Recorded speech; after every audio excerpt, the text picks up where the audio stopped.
Сәлем достар, менің арнама қош келдіңіздер.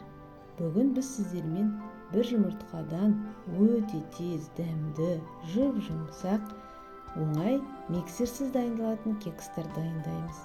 Видеоны соңына дейін көріп, арнама тіркеліп, лайк басуды ұмытпайық. Бізге керек құрамы: 1 кәсе сұйық май, 1 шай қасық қопсытқыш, 1 жұмыртқа, жылы сүт, ұн,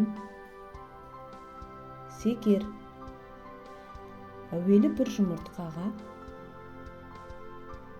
жылы сүтімізді қоямыз, секерімізді саламыз, сұйық майымызды қойып, венчиктің көмегімен араластырамыз. Қант ерігенше араластырамыз.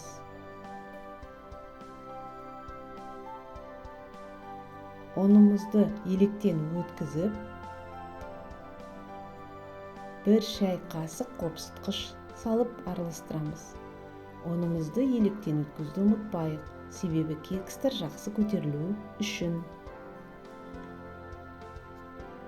Ұнымызды араластырып, біркелкі массы болғанша араластырамыз. Осы уақытта пешімізді 170 градусқа қыздырып қоямыз. Формаларды майлап, сұйық маймен майлап, қамырымызды құямыз.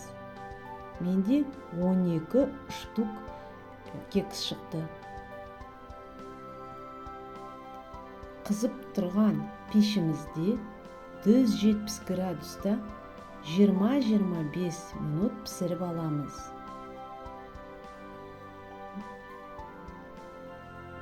Әркімнің пеші әртүрлі.